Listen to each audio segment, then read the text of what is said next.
Good morning everyone. Welcome back on my YouTube channel Medico Junction.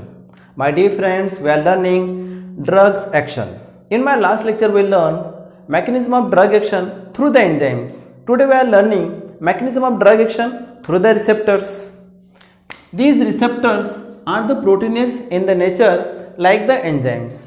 Receptors are the macromolecule or the binding site and located on the surface or inside the effector cells that serves to recognize the signal molecule or drug and initiate a response to it. It means कि जो receptors हैं वो by nature protein ही है, macromolecule होते हैं और binding site होती है, ठीक है, सिग्नल मॉलिक्यूल के लिए या फिर ड्रग के लिए। ये जो रिसेप्टर्स है किसी सेल के सरफेस पर प्रेजेंट होंगे या फिर किसी सेल के इनसाइड द सेल्स ये प्रेजेंट होते हैं। जब ड्रग इस रिसेप्टर के साथ में बाइंड हो जाती है रिसेप्टर के बाइंडिंग साइट पर, तो वहाँ पे एक कॉम्प्लेक्स बनता है, हम उसको बोलते हैं ड्रग रिसेप्टर कॉम्प्लेक्स।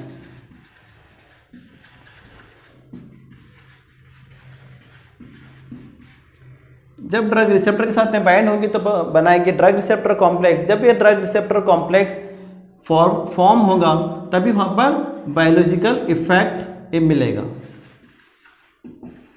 अब ये जो बायोलॉजिकल इफेक्ट जो होता है, हमने देखा कि ये ड्रग का जो होता है थेरापेटिक इफेक्ट भी हो सकता है या फिर एडवर्स ड्रग इफेक्ट्स भी हो सकता है। On the location of receptors are divided into two types. First one is transmembrane receptors and second one is intracellular receptors. Transmembrane receptors are those receptors which present on the surface or plasma membrane of the effector cells. ऐसे receptor जो किसी cell के membrane पर present होते हैं, surface पे present होते हैं, तो हम उसको बोलते हैं transmembrane receptors. And the example of transmembrane receptors are ion channel linked receptor. This one is also known as the ionotropic receptors. ion channel linked receptor या फिर ionotropic receptor के थ्रू जो एक्शन होता है फास्टेस्ट एक्शन होता है as compare to another receptors. Then G protein link hormone receptor, इसी को जो होता है तो मेटाबोट्रोपिक हार्मोन रिसेप्टर्स भी बोला जाता है। Then third one is the enzyme linked hormone receptor. तो ये जो तीन जो रिसेप्टर है ये ट्रांसमेम्ब्रेन रिसेप्टर्स है जो प्रेजेंट होते हैं किसी सेल के मेम्ब्रेन्स के ऊपर। Then intracellular receptors, these are the receptors which present inside the cell. ये सेल के अंदर प्रेजेंट होते हैं तो इनको बोलते हैं इंट्रासेलुलर रिसेप्टर्स। इंट्रासेलुलर रिसेप्टर्स में भी cytoplasmic receptors or nuclear receptors.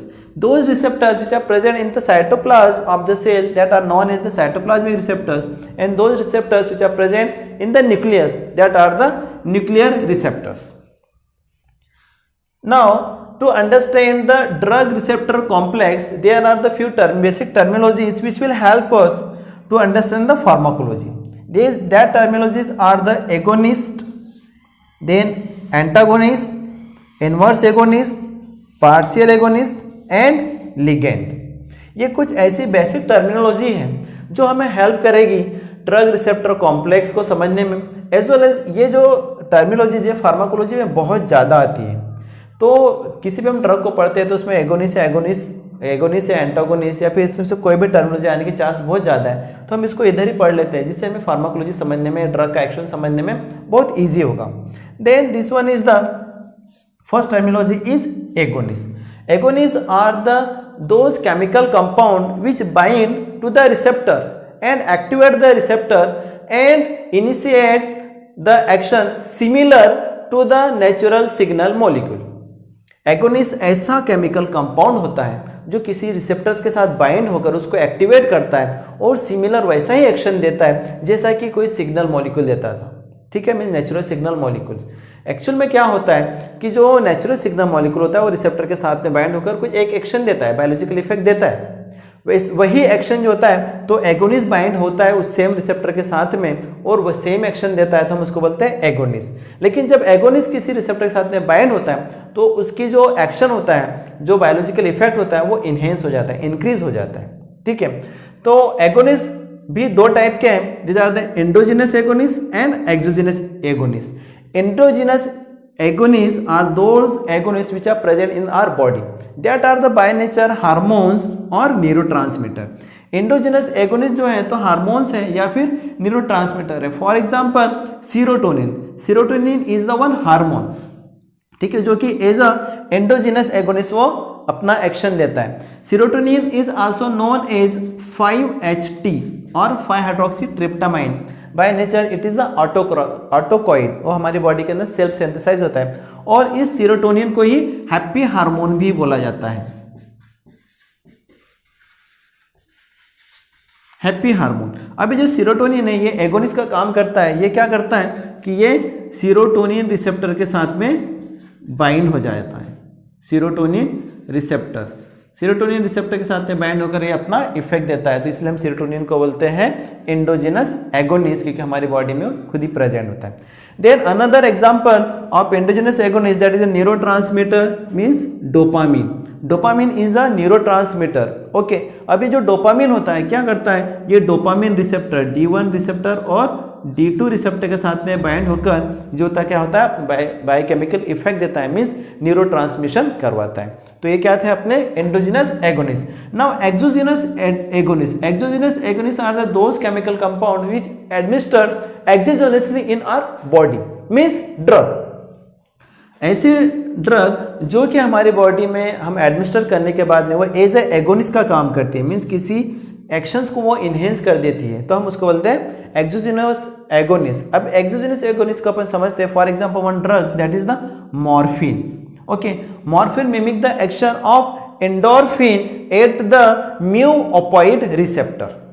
ठीक है, क्या होता है, ये जो मॉर्फिन होता है ये म्यू ऑपोइड रिसेप्टर के साथ में बाइंड होकर वैसा ही एक्शन देता है जैसा कि एंडोर्फिन म्यू रिसेप्टर के साथ में बाइंड होकर देता है. तो हम इसको बोलेंगे exogenous agonist. Now antagonist. Antagonist are the those chemical compound which prevent the action of agonist. Antagonist ऐसा होते हैं जो एगोनिस्ट के एक्शन को प्रिवेंट करते हैं, हम उसको बोलते हैं antagonist. For example, this one is the naloxone and flumazenil. Naloxone is the opioid antagonist.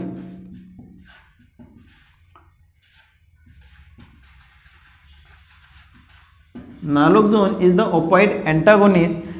जब कभी भी ओपाइड पॉइजनिंग हो जाती है, लाइक द मॉर्फिन एक ओपाइड एनाल्जेसिक है, जब उसकी पॉइजनिंग हो जाती है, हाइडोज हो जाता है, एक्सीडेंटली होता है, ठीक है, या फिर सुसाइड पर्पज से भी होता है, तो अपन नालोक्सोन को देते हैं to prevent the action of morphine. ठीक है, मॉर्फिन की पॉइजनिंग को, ओपाइड पॉइजनिंग से किसी पेशेंट के लाइफ को बचाने के लिए अपन कह देते हैं नालोक्सोन, जो ओपाइड के या फिर बोल सकते हैं अपन मॉर्फिन के एक्शन को प्रिवेंट कर देता है.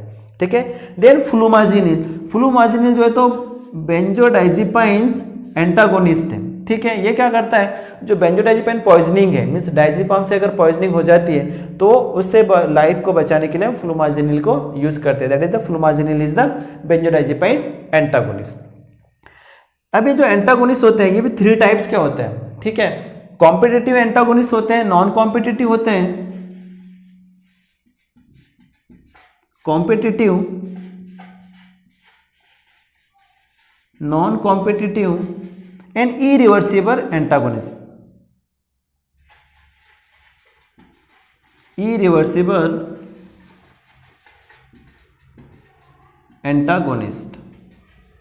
ठीक है, जैसे हमने पढ़ा था कि एंजाइम्स भी जो होते हैं वो कॉम्पिटिटिव होते थे. एंजाइम इनिबिशन कॉम्पिटिटिव इनिबिशन होता था, नॉन इनिबिशन या फिर नॉन कॉम्पिटिटिव इनिबिशन होता था, ऐसा अपन ने पढ़ा था. सेम उसी मैकेनिज्म का टाइप से क्या होता है, एंटागोनिस्ट भी 3 टाइप्स के, competitive antagonist, non competitive antagonist and irreversible antagonist. अब क्या होता है कॉम्पिटिटिव एंटागोनिस्ट में, क्या होता है कि जो एंटागोनिस्ट है वो उसी साइट पर जाकर बाइंड हो जाता है जहां पर कोई एगोनिस्ट आकर बाइंड होता है. रिसेप्टर की उस साइट पर ये बाइंड हो जाता है कॉम्पिटिटिव एंटागोनिस्ट एक्टिव साइट पर जहां पर कि कोई एगोनिस्ट आकर बाइंड होता है. तो ये कॉम्पिटिटिव एंटागोनिस्ट क्या होगा, उस प्लेस को, ठीक है, ऑक्यूपाई कर लेगा, जिसके कारण से क्या होगा, एगोनिस्ट वहाँ पर बाइंड नहीं हो पाएगा और जो एगोनिस्ट है वो उसका एक्शन प्रिवेंट हो जाएगा, मीन्स वो अपना इफेक्ट नहीं दे पाएगा. तो हम उसको बोलेंगे competitive antagonist. Non competitive antagonist में क्या होगा कि नॉन कॉम्पिटिटिव एंटागोनिस्ट उस एक्टिव बाइंडिंग साइट पर नहीं बाइंड होगा, वो किसी भी एडजेसेंट साइट पर बाइंड होगा, जिसके कारण से जो एक्टिव बाइंडिंग साइट है उसका स्ट्रक्चर, इसका नेचर चेंज हो जाएगा और वहाँ पर एगोनिस्ट बाइंड नहीं हो पाएगा, जिसके कारण से एगोनिस्ट अपना इफेक्ट नहीं दे पाएगा। देन इरिवर्सिबल एंटागोनिस्ट ऐसे होते हैं कि जो रिसेप्टर के साथ में बाइंड होने के बाद में वहाँ पर कोवेलेंट बॉन्ड फॉर्मेशन करते हैं, ठीक है, और उस रिसेप्टर को कंप्लीटली डीनेचर कर देते हैं, ठीक है, तो हम उसको बोलेंगे irreversible antagonist. Now next one is the inverse agonist. इसमें दो वर्ड है, इनवर्स का मीन्स होता है अपोजिट और एगोनिस्ट का मतलब हमने देखा है ऑलरेडी कि वो ड्रग के एक्शन को इनहेंस करने वाले जो होते हैं, ठीक है। तो इनवर्स एगोनिस्ट में क्या होता है कि ये इनवर्स एगोनिस्ट ऐसे होते हैं, ये रिसेप्टर के साथ में बाइंड भी होते हैं, रिसेप्टर उसको एक्टिवेट भी करते हैं उसका एक्शन देने के लिए, ठीक है, but in the opposite direction of agonist. Agonist जिस डायरेक्शन में एक्शन देता है उसके अपोजिट डायरेक्शन में जो एक्शन देने वाले जो एगोनिस्ट होते हैं हम उसको बोलते हैं inverse agonist. Now partial agonist, partial agonist भी क्या होते हैं, सेम रिसेप्टर्स के साथ बाइंड होंगे, उसको एक्टिवेट करेंगे एक्शन देने के लिए, बट सब मैक्सिमल इफेक्ट देते हैं, तो हम उसको बोलते हैं partial agonist. Now ligand, ligand भी एक ऐसा बायोकेमिकल मॉलिक्यूल होता है जो क्या करता है कि रिसेप्टर की एक्टिव साइट पे जाकर बाइंड होकर बायोकेमिकल इफेक्ट देता है, तो हम उसको बोलते हैं ligand. My dear friends, drug action through the receptor का एक छोटा सा ये पार्ट है, आई होप आपको समझ में आया होगा। मेरे दोस्तों, अगर आपको मेरे लेक्चर समझ में आते हैं तो प्लीज़ मेरे लेक्चर्स को आप लाइक कीजिए, शेयर कीजिए और मेरे इस चैनल मेडिको जंक्शन को आप सब्सक्राइब कीजिए, जिसको मेरे अपकमिंग वीडियोस बहुत इजीली आपको मिलेंगी। एक बात मैं आपको इतना बता दूं कि इस सेम चैनल पर आपको एनाटॉमी एंड फिजियोलॉजी के भी लेक्चर्स मिलेंगे। जब आप एनाटॉमी फिजियोलॉजी अगर आपको अच्छे से समझ में आती है तो आपको फार्माकोलॉजी समझना बहुत इजी होगा। तो मेरे आपसे रिक्वेस्ट है कि आप एनाटॉमी फिजियोलॉजी के मेरे लेक्चर्स को भी देखिए और फार्माकोलॉजी के लेक्चर्स को भी देखिए। Thank you.